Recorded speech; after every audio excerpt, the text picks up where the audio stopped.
Hello বন্ধুরা, কেমন আছো সবাই? Welcome back to my channel Roznamcha. ভাবছো তো ব্যাগ ট্যাগ গুছিয়ে কোথায় যাচ্ছি? কোথায় আর যাব, যাচ্ছি হচ্ছে বাড়িতে। তো অনেক দিন এবার বাড়ি যাওয়া হচ্ছিল না, তাই দমটাও যেন আটকে যাচ্ছিল। আর বাড়ি যাওয়াটা তো আমাদের দুজনের কাছেই অক্সিজেনের মতো কাজ করে। আর যেই মুহূর্তে গাড়িতে উঠে গেলাম, সিদ্ধার্থর মুখে যেন আরেকটা আলাদাই হাসি ফুটে উঠেছিল, কারণ আমাদের এবার অনেক দিন বাড়ি যাওয়া হচ্ছিল না। সেই আমরা মনসা পুজোর সময় বাড়িতে ঘুরে এসেছিলাম, তারপরে প্রায় 7-8 মাস কেটে গেছিলো বাড়ি যাইনি।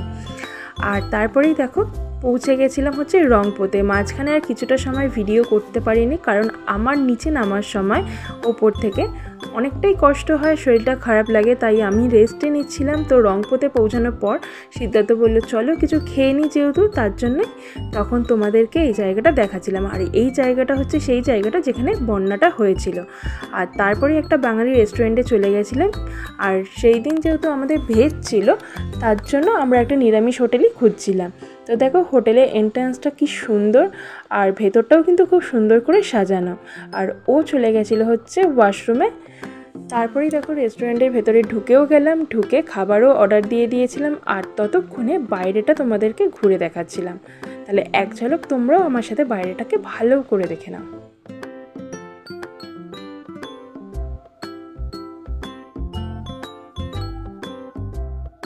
আর আয়নার সামনে পেলে সবাই তো আয়নার সামনে পোজ দিয়ে ছবি তোলে, তো আমিই বা বাদ যাই কেন। আর তারপরেই চলে এসেছিলো হচ্ছে আমাদের মোমো, আর চলে এসেছিলো ভেজ থালি। ভেজ থালিটা বলতে পারো বেকারই নিয়েছি, কারণ আমি শুধু মোমোটাই খেতে পেরেছিলাম, আর কিচ্ছু খাবার খেতে পাচ্ছিলাম না। আর এই চকলেট লজেন্সগুলো আমার কিন্তু খুবই ভালো লাগে, দেখো আর কি কিউট দেখতে। তো ওখান থেকে খেয়ে আমরা বেরিয়ে গেছিলাম, আর তারপরেই পৌঁছে গেছিলাম এনজিপিতে। আর এনজিপিতে পৌঁছে ভিড়টা দেখে তো সেদিন মাথায় পুরো হাত পড়ে গেছিলো, যে রাস্তায় এত জ্যাম কেন হচ্ছিল সেটা তারপরে বুঝতে পারলাম, যে এত গাড়ি। আর আমাদের অনেকটা সকালে সেই দিন বেরোতে হয়েছিল, কারণ ড্রাইভার দাদা আমাদের বলেছিল যে তাড়াতাড়ি না বেরোলে ট্রেন যেই টাইমে রয়েছে সেই টাইমে ট্রেন পাওয়ার কোনো সম্ভাবনাই আমাদের নেই।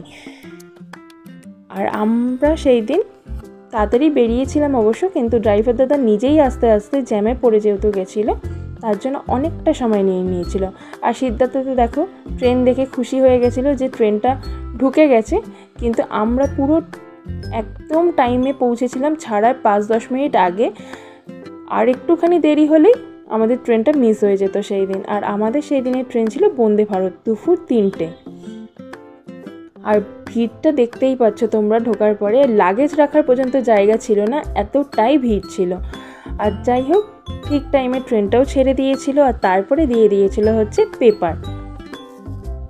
আর এখানে তোমরা তোমাদের অনুযায়ী পেপার নিতে পারো। আনন্দবাজার ছিল, এই সময় ছিল হিন্দি ইংলিশ সব পেপারই ছিল।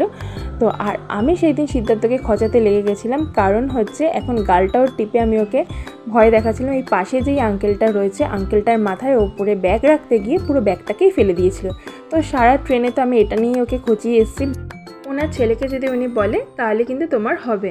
তো যাই হোক তারপরে কথা বলতে বলতে আমাদের চাও চলে এসেছিলো, আর চায়ের সাথে দিয়েছিল হচ্ছে এই মুড়ি, ঝালমুড়িটা দিয়েছিল, একটা কচুরি আর একটা চিটবাদাম। আর চাটা খেতে খেতে বাইরের দৃশ্যটাকেও সেই সময় এনজয় করছিলাম, আর দেখতে খুবই বেশ ভালো লাগছিল। দেখো তোমরা।